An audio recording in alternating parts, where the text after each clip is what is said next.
Olá a todos, tudo bem? Vamos hoje iniciar os estudos de fonética e fonologia, os conceitos principais da disciplina. Vamos tratar um pouquinho, iniciar esses estudos hoje. Fonética e fonologia da Libras. Vamos começar? Então,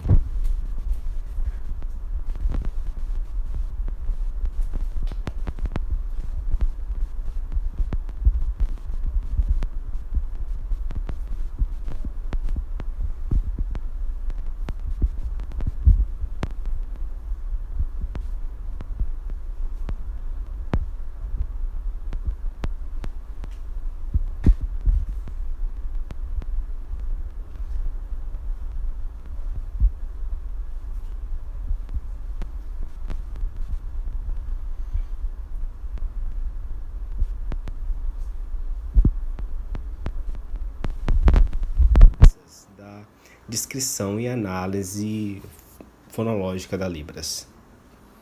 Quarto ponto seriam os processos fonológicos básicos, as regras fonológicas da criação de sinais. E o quinto ponto são as atividades de prática como um componente curricular. Temos aqui a bibliografia básica, os livros mais importantes da disciplina. Obviamente, eu trouxe também mais leituras que a gente vai tratar na nossa disciplina, mas a gente vai com bastante calma, eu vou passando essas informações para vocês, tá bem? Aqui são alguns livros muito bons. Se vocês puderem, comprem esses livros, tenham a sua biblioteca em casa, bonitinha. E aqui a gente traz um pouco sobre os níveis de análise linguístico, né? A gente tem a fonética e a fonologia, tem também a morfologia, a sintaxe, a semântica e também a pragmática. Então, cada um desses níveis de análise estão dentro, são compreendidos pela linguística, mas eles se preocupam, eles investigam coisas diferentes. Então, o que cada um deles estuda?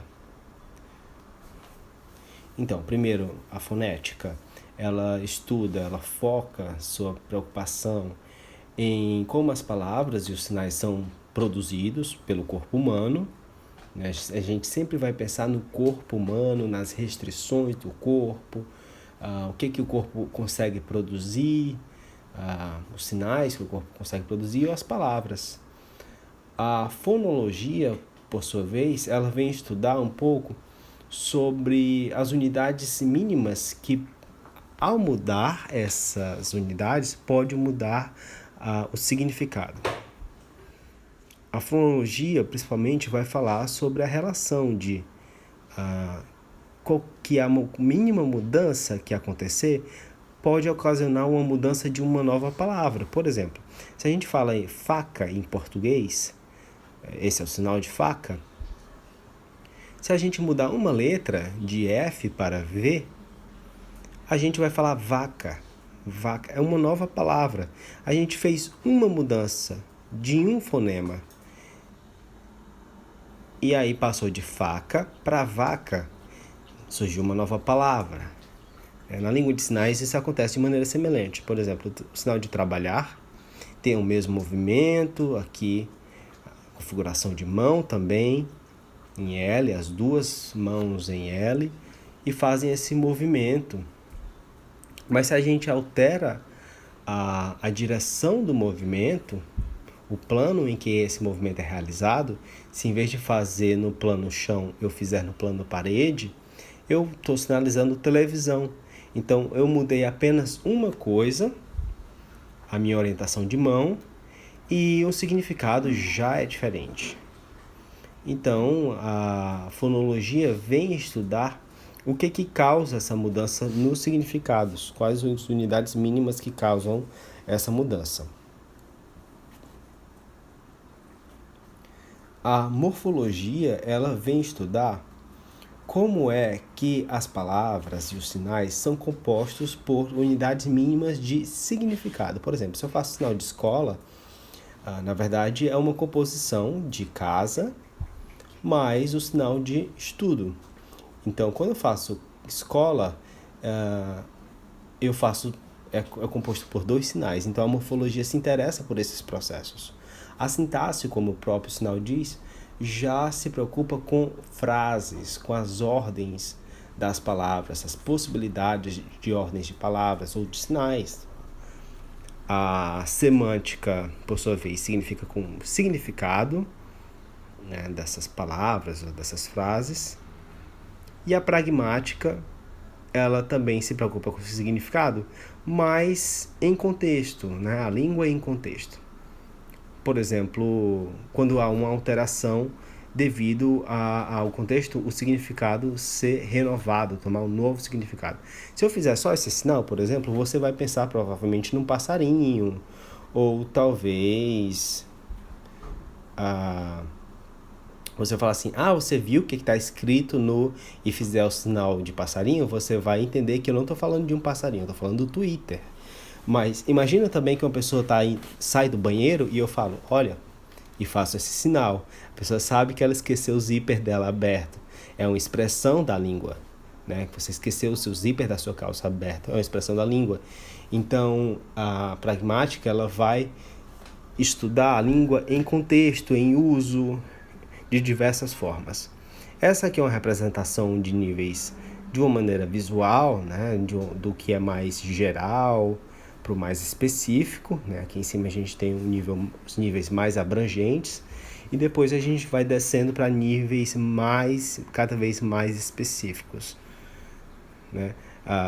Do nível de significado até chegar de cada som, cada unidade mínima de som. E para que a gente precisa estudar fonética e fonologia? Vejam só. A primeira coisa é que dá a capacidade de você, como futuro professor, entender melhor como é que funciona a aquisição de segunda língua. Então, se você não souber como é que a fonética e fonologia funciona, você não consegue identificar quais parâmetros que sejam alterados podem causar diferença no significado. Por exemplo, é muito comum ouvintes confundirem essa configuração de D com essa outra configuração de OK. E aí é importante que o professor saiba identificar, tenha uma consciência fonológica de saber quando é que faz diferença, quando não faz diferença. Quando é que causa problema ou não. Por exemplo, o sinal de problema pode ser esse sinal e outra pessoa pode sinalizar de uma forma um pouco diferente. Vejam só, a configuração de mão um pouco diferente, mas continua sendo o mesmo sinal. Então, o professor precisa conhecer quando é que essa configuração de mão vai causar uma diferença, né, de significado, quando ela é possível, é permitida dentro da língua, ou quando ela não é, né, quando se trata de uma variação ou quando não é uma variação, se torna um erro, digamos assim, uma divergência da língua. Então, por exemplo, se eu falar que o nome dele é Bruno, eu não posso utilizar a letra B com o meu polegar estendido. Obrigatoriamente, eu preciso utilizar a letra B com o meu polegar retraído. Ou então, quando pergunta assim, onde é que você mora? Moro aqui em casa. Essa é a minha casa. Quando eu faço o sinal de casa, não importa se eu estou com o polegar contraído ou estendido. O sinal não vai ser alterado por conta disso. Então, em que contextos a gente tem alteração nos sinais? Então, a gente precisa ter a capacidade de reconhecer, saber muito bem quando é que essas alterações de produção vão acarretar mudança no significado dos sinais. Outra coisa também é para identificar o processo de aquisição de língua de sinais em crianças. Então, qual o parâmetro que ela aprende primeiro, quais são os tipos de movimento que ela aprende primeiro, quais as configurações que são aprendidas primeiro. Por exemplo, essa é uma configuração simples, não marcada. Essa também não é marcada. Essa também não. São configurações mais simples. Vejam, mas a configuração de F ela é mais complexa, a de H é mais complexa. Então, existe um processo em que as crianças vão adquirindo essas configurações de mão. Elas vão das mais simples menos marcadas para configurações mais complexas. Por exemplo, primeiro aprende aberto, fechado, a configuração de apontamento é mediana e configurações como a letra P são bastante complexas. Então, existe uma gradação que também é a fonética, a fonologia. Se você conhecer bem, você consegue predizer como é que a criança vai adquirir a língua de sinais. Outra coisa também é o reconhecimento de dialetos, né? De variações dialetais. Quando você identifica alterações nos sinais de acordo com a região, de acordo com um dialeto específico. Por exemplo, o sinal de WhatsApp, ele é utilizado em alguns estados assim, em outros estados assim, vai fazer um pouquinho a alteração de configuração de mão, da mão não dominante, mas são variações possíveis. Outra coisa também é conhecer a mudança que os sinais sofrem no decorrer do tempo.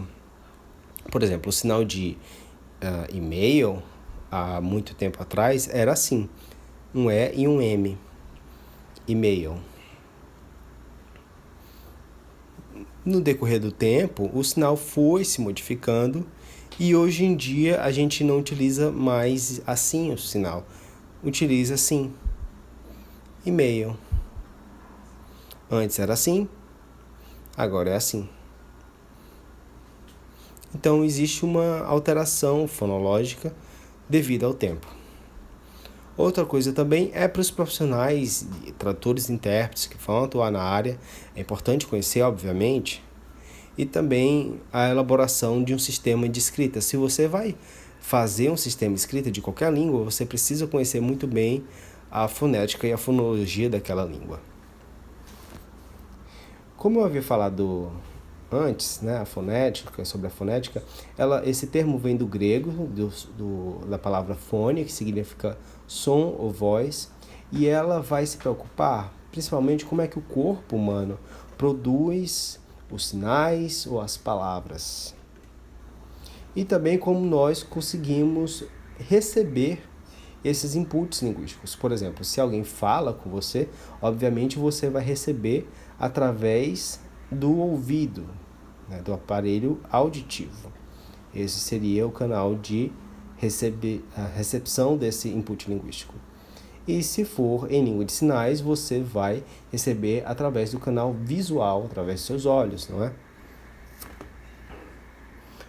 Mas vejam só, se uma pessoa é surdo-cega, como é que ela vai receber esse input linguístico? Seria através do canal auditivo, canal visual? Não, através do canal tátil. Ela vai receber essas informações através do toque da pele, sentir o movimento, etc. Então, de expressão a gente tem principalmente as modalidades orais e sinalizadas, e de recepção a gente tem basicamente 3, que é a auditiva, a visual e a tátil. Aqui eu vou falar rapidamente sobre como a fonética articulatória, o que ela se preocupa em descrever, né? Principalmente os sons da fala, como é que são produzidos no aparelho fonador, né? A fonética acústica, ela se preocupa com as propriedades físicas, né? Como é que o som se propaga no ambiente e como é que a pessoa consegue, finalmente, a fonética auditiva, como é que a pessoa consegue receber esse som e processar esse som, né? Então, a língua de sinais seria um pouco diferente, obviamente. A parte do corpo mais similarmente, né? Claro que não seria o aparelho fonador, não seria a boca, a língua, seria as mãos principalmente, mas na fonética acústica a gente ia se preocupar como é que a luz, né, faz com que os sinais cheguem aos olhos dos nossos receptores, e também a fonética auditiva seria, na verdade, ótica, né, visual. Vejam só que nessa primeira aula eu vou comparar um pouco a fonética e fonologia das línguas orais com as línguas de sinais, porque também é importante saber como é que esses fenômenos acontecem nas línguas orais. Não é o nosso foco, mas é importante a gente saber disso. Vejam só, aqui é como se fosse um rosto que foi partido pelo meio, E se uma pessoa vai falar, por exemplo, as vogais são produzidas em diferentes locais da boca, né? A língua, ela toca, ela se movimenta, ela ocupa lugares diferentes da boca. Vejam que o I é muito externo, o U é mais interno. Essa tabela aqui é uma tabela da Associação Internacional de Fonética. Ela é chamada de IPA, o Alfabeto Fonético Internacional, e ele faz com que seja possível a gente escrever o som das palavras, né, de acordo com a produção das palavras. Então, a gente tem símbolos fonéticos e eles são descritos através desses símbolos que vocês estão vendo. Aqui na área de língua de sinais, a fonética vai se preocupar com outras questões, não é com a língua, e sim com o braço, né? Principalmente braço, mãos, os articuladores principais. Como é que os tendões, por exemplo, influenciam na produção da língua de sinais? Quais são as restrições do corpo humano em relação à produção de movimento? Por exemplo, se o meu tendão pode puxar o meu dedo nessa direção, mas não nessa direção. Não é possível. Então, o corpo humano, nosso corpo, ele tem restrições, ele tem limitações. E isso, obviamente, influencia a língua de sinais, a fonética da língua de sinais. Ela se interessa de saber quais são, digamos assim, as regras do corpo humano, como é que isso se relaciona com a língua também. E isso a fonética tem bastante interesse de discutir. Se não tem um valor linguístico, então a fonética não se interessa. Por exemplo, nosso pé não tem valor linguístico na língua de sinais. O pé ser de um jeito ou de outro não influencia o jeito que eu falo minha língua de sinais, né? Os articuladores são principalmente acima da cintura, rosto, mãos, braços, mas o pé ele não tem uma influência fonética, fonológica na língua de sinais. Ele simplesmente não influencia a língua de sinais.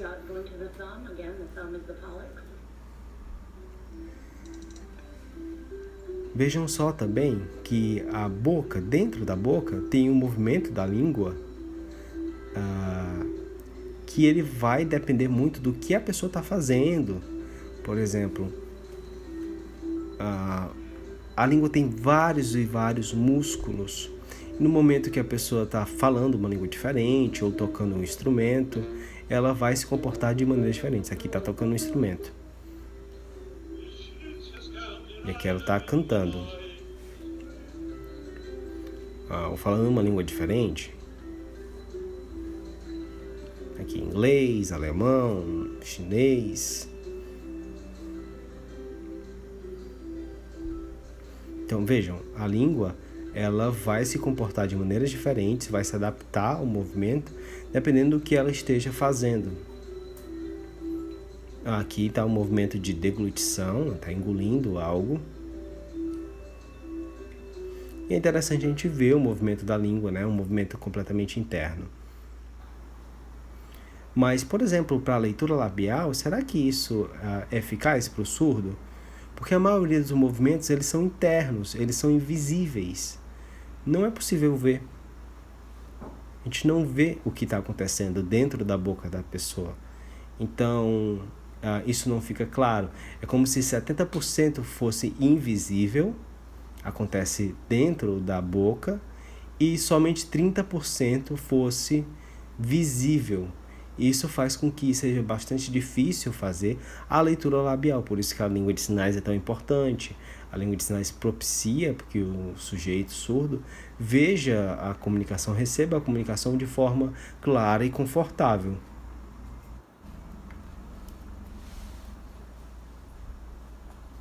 Vejam só, no momento que uma pessoa também engole algo, a língua faz um movimento específico também, né, de deglutição. Ou ainda, os músculos da face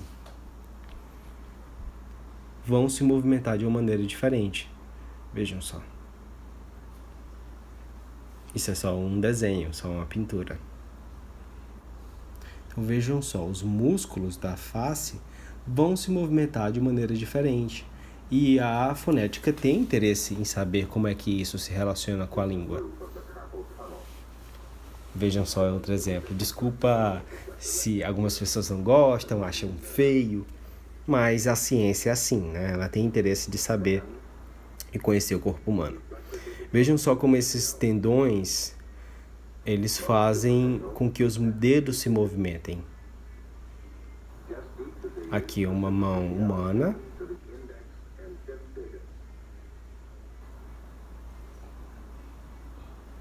Vejam só. No braço da gente, a gente tem tendões, essa partezinha branca. Né? Todo mundo tem tendões nos braços. Então, quando você pressiona esses tendões, os seus dedos vão se mover. Vejam aí com o seu braço. Se você pressionar determinadas partes, a sua mão acaba se movimentando sozinha. Os seus dedos acabam se movimentando sozinho. Se você pressionar esses tendões.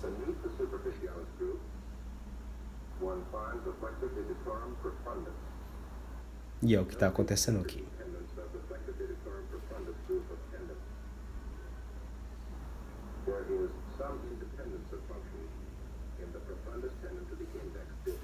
Tá bem? Continuando. Então, a fonética, ela tem interesse de saber o que é possível produzir com o nosso corpo, né? Dentre as produções tanto da língua de sinais na mão e também no rosto. Por exemplo, vejam essa configuração de mão, é impossível a gente realizar. Será que isso poderia se tornar um sinal? Não, a língua de sinais não aceitaria um sinal tão complexo, uma configuração de mão tão complexa. Ou vejam uma restrição, por exemplo. Se a gente fizer essa configuração de mão, a gente consegue separar os dedos, mas o dedo anelar não consegue se separar. Se você fizer assim, juntar a base dos seus dedos médios, você não consegue separar. Então, é uma limitação do corpo humano, né? As pessoas não vão conseguir separar esse dedo anelar com essa configuração de mão. Não adianta eu querer inventar um sinal que o corpo humano não aceita a realização desse sinal. Vejam aqui outros exemplos. Será que essas configurações de mão seriam aceitas na língua de sinais? Vocês conseguem fazer igual? É provável que não. Então, as línguas de sinais não aceitariam configurações de mão desse tipo. Porque é impossível, não é natural a realização dessas configurações de mão. Então, a fonética não tem interesse nelas. Né? Ela somente vai se interessar pelas configurações de mão que o corpo produz de uma maneira com um certo conforto. Né? Então, para resumir um pouco, aqui tem um quadro comparando um pouco fonética e fonologia. Né? A fonética vem tratar da fala, do corpo humano, ela vem tratar dos fones, né? O que é uma pessoa, um ser humano, né? O corpo humano é capaz de produzir. E a fonologia, ela está mais ligada à língua de uma maneira geral, de como o cérebro recebe, processa essas informações, compreende essas informações, atribui significado às informações, é um processo mais cognitivo e mais cerebral. Em resumo, a gente tem esse quadro. Primeira pergunta que a gente vai fazer é ver se esse som ele é produzido pelo corpo humano. Por exemplo, sim, a fonética e a fonologia tem interesse. Por exemplo, digamos que uma pessoa...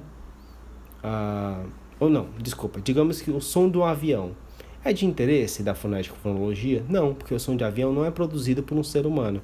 Ou um latido de um cachorro, fonética e fonologia também não vai se interessar por isso, porque não é um som produzido pelo ser humano. Ou um grito de um macaco, a fonética e fonologia não tem interesse, porque não são sons produzidos por seres humanos. A segunda questão que a gente vai ver é se esse som do ser humano ele tem relação a valor linguístico. Por exemplo, se eu coçar o nariz, ou espirrar, ou tossir, não são línguas, eu não estou produzindo língua nesse momento, né? Não são sinais. Eu estou sinalizando e de repente eu coço a cabeça.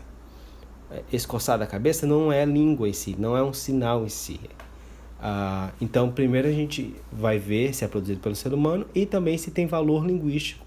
Ou são sons que não têm valor linguístico, como espirro, tosse, ou você coçar a cabeça, o pescoço, ou você bocejar. Isso não tem valor linguístico.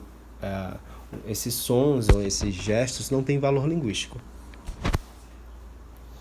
E, em último caso, a gente também vai ver se a substituição, se a mudança desse som causa um novo significado.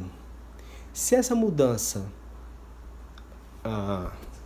continua com o mesmo significado, mesmo com a mudança, então é uma variação de fones, né? São fones de um mesmo fonema. Mas se houver uma modificação de significado, aí a gente está falando de um fonema, ou seja, uma representação cognitiva de um item diferente. Por exemplo, vejam só essa configuração de mão e essa.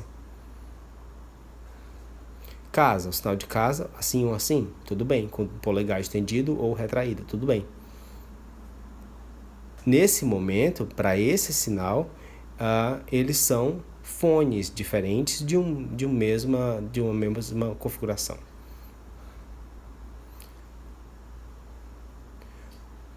Mas vejam, por exemplo, quando é que ele passa a ser um fonema diferente. O polegar aqui, em alguns casos, pode ser distintivo ou não. Por exemplo, tem gente que sinaliza a Alemanha assim e tem gente que sinaliza a Alemanha assim, com o polegar estendido ou contraído. Mas o sinal de Alemanha é aceito das duas formas. Mas, por exemplo, se eu for falar das letras, uma é a letra L e a outra é a letra G. A gente não pode confundir. Então, em alguns momentos, o polegar vai ter uma maior liberdade, em outros momentos, o polegar vai ser mais restrito, né? Então, se a gente muda a configuração de mão, a gente vai mudar o sinal sim. Tá bem? É isso, pessoal. A aula. Vejam só esse desafio aqui. Você consegue fazer igual? Consegue copiar? Consegue fazer igual?